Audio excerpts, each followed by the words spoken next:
Hey guys, Eric here with Ultimate Unveils, and yeah, I'm back. I'm gonna pump out another video for the day. I guess that might be kind of uncommon. I don't really plan on making multiple videos in one day, especially wearing the same outfit. But just to kind of get the channel off in the right direction, that's why I'm doing this. So this video it's kind of just gonna be over some do's and don'ts when getting back into the hobby, how to really not waste money or how to maximize your entry and your money when getting back into collecting. So again, some do's and don'ts, some things that I wish I would have been told when I came back in. So we'll start with a don't is don't waste money on useless product. So here's an example. This is a Luxray theme deck from Breakpoint. Okay, seems cool. Seems pretty nice. But it's crap. It's crap. When I went to Target, I got this when I first started back. It had a nice sticker showing that it was on sale for 9.99, and you just think, oh, cool. Well, this is nice, and it's old, like XY. I don't see any XY really on the shelves anymore. So maybe there's some good stuff in here, right? Maybe it's collectible because it's old. Well, no, it turns out Breakpoint is garbage. And not only is the set basically garbage, the theme deck is worthless. I mean, there's no Luxray collectors, so now that's not saying all theme decks. And sorry, I keep touching my face, but my cat was in here. Um, so that's not saying all theme decks are worthless or don't have value. There are some good ones. There was a Charizard theme deck with the Cracked Ice Hollow. That one was pretty cool. That one a couple sets ago, I forget exactly, and there was paired with a Blastoise, so that was definitely a cool one, very unique. Um, but again, the only value in those, aside from like the only real value there is that actual front card in terms of collectability. Everything else, those are just made to play the actual TCG card game competitively. So if you're not doing that, then there's really no point to buy those and to spend. I want to say they go for about 15, 15-ish dollars, if not maybe a couple dollars more. So yeah, I just recommend to just stay away from those for the most part. You could probably just buy the card itself, the desirable cracked ice card solo on its own and save you some money that way. Um, and then going from there, some more product. I mean, this product isn't useless. It's really collectible, really desirable. These are Wizards of the Coast, WotC sealed booster packs. These are unlimited Fossil Team Rocket. So definitely recommend buying those. However, what I don't recommend is opening those. So you see, and it's really hard because you see so many channels opening up older packs, and you think, wow, like that's so cool. It's so nostalgic. I also want to do it, but you're just wasting money for the most part, unless you're getting them from a really reliable source or you're just buying heavies. There's really no point. Um, we'll take, for example, Fossil. So right here, this pack, this is just a single short crimp pack. This is just from a booster pack or a booster box or from a blister, and that pack is probably worth, let's just say, $40. Now this pack has been around since since the the card game came out. So it's been around, floating around for 20 years, and you just have to kind of look out for yourself because there's some people that just try to take advantage of others, and at some point you just have to kind of realize that this pack probably has been weighed, so it's really just not worth it. Honestly, if you open it up, you're more than likely not going to get anything. You'll just pull a regular rare non-hollow that's worth nothing, you know. So it's just not worth it. The commons, uncommons aren't worth it. Yeah, there's the chance you could pull a cool error card, but that chance is so absurdly slim. It's just not worth it. And then you go over to Team Rocket, for example. Team Rocket, this is a long crimp pack, so these weren't available in booster boxes, or these didn't come in blisters. These just came as single cases, or from cases that just would have hung as singles.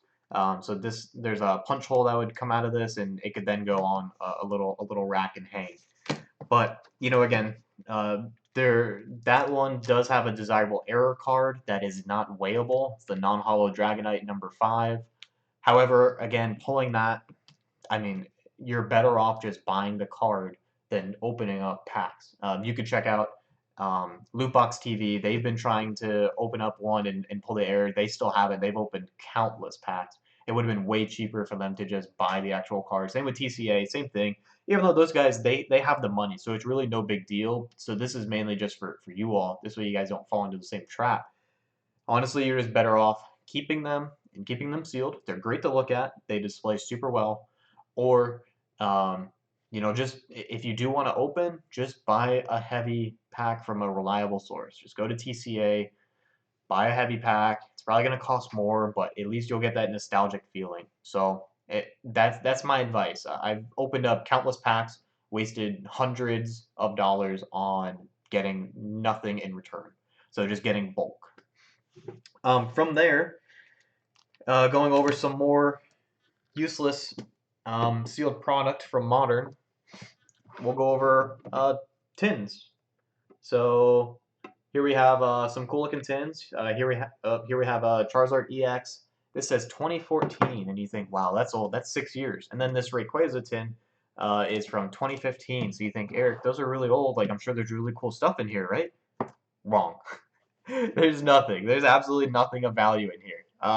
Not even the promo cards are really worth anything. So, fortunately, the promo cards they usually end up getting damaged. So when you pull them out, they're gonna have little indents. They're gonna be just in very poor condition. It's a shame. So the only real purpose that these have is they look kind of cool sealed, the art on the front of them.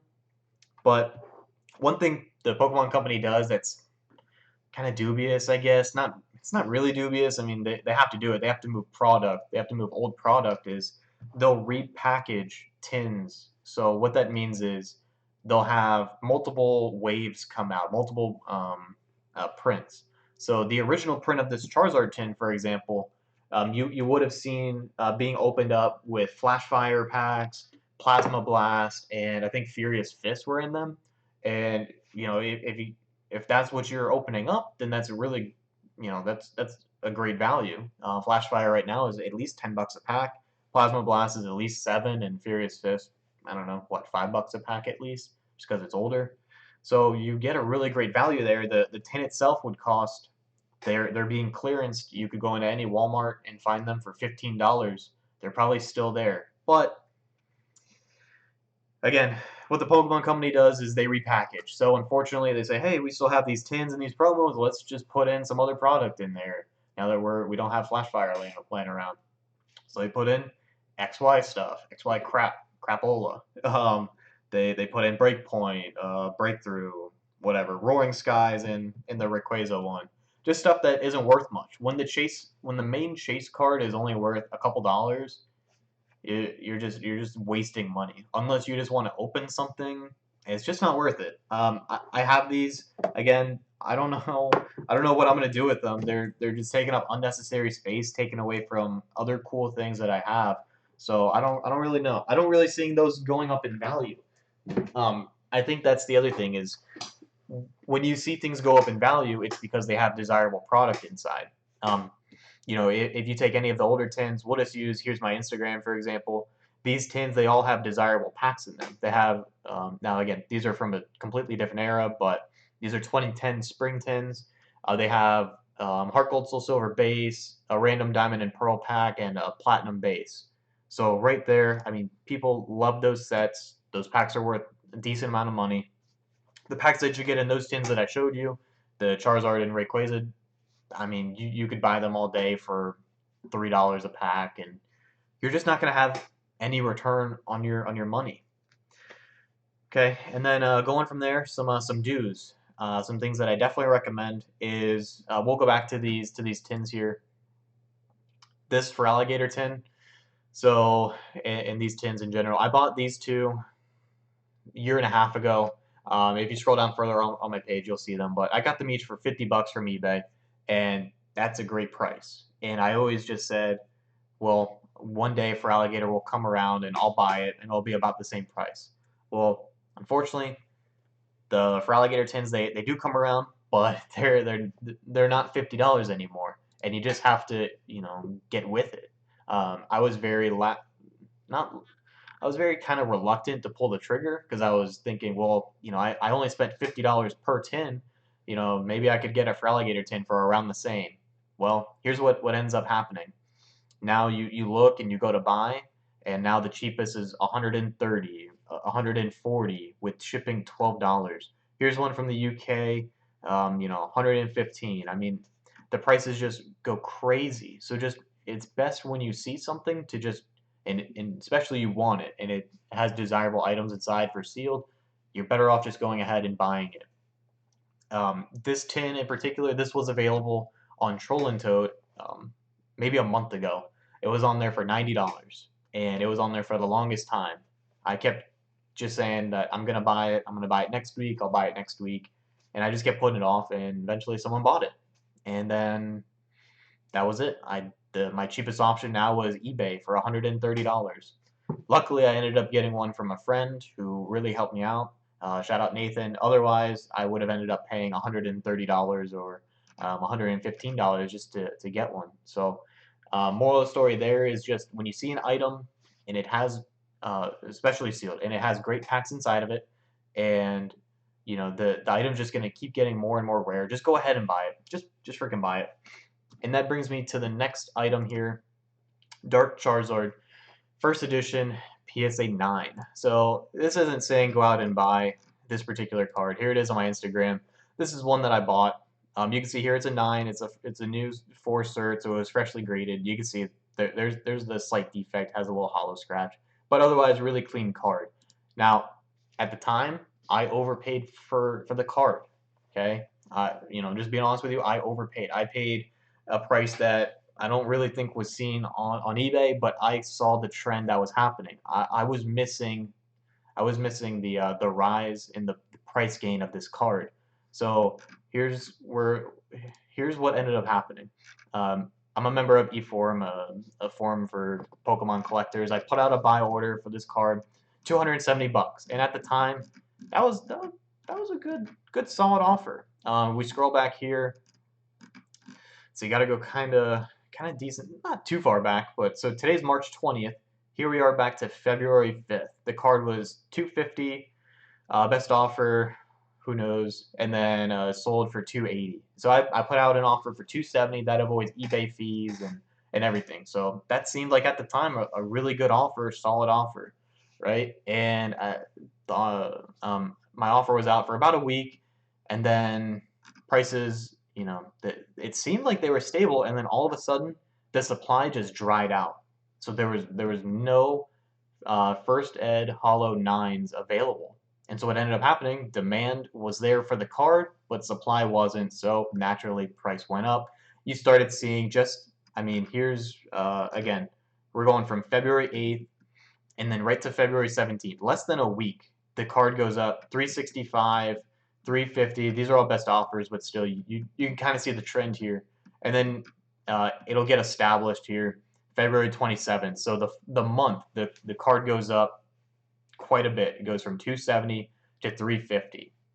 Crazy.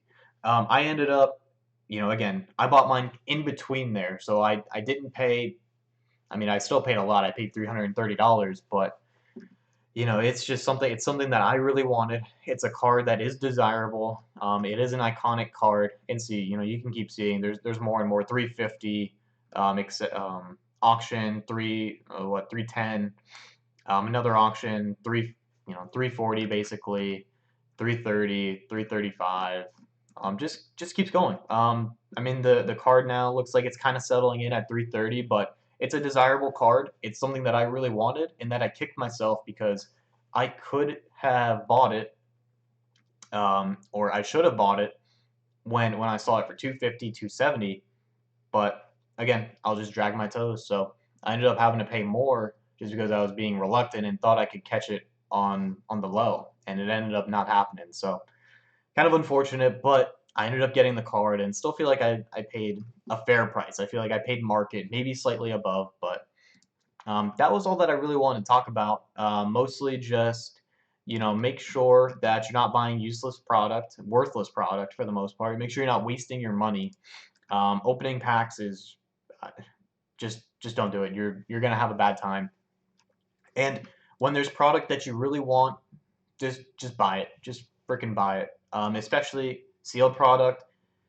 There's only gonna be less and less sealed product. The supply, it's never gonna be the supply today is not the supply yesterday is not going to be what it is today. So people are always opening things up. Even for example here, I so in order for me to get these, I opened up two of these. So these are all sealed, but I had two others, and I ended up opening those. So right then and there, I've cracked two within the last month. So two more are out of the market. So yeah, that's all that we wanted to talk about. And thanks for tuning in. Again, this is kind of the content that you'll see moving forward. So make sure you leave a like and subscribe, and just let me know what you think about the video. Appreciate it. Thank you.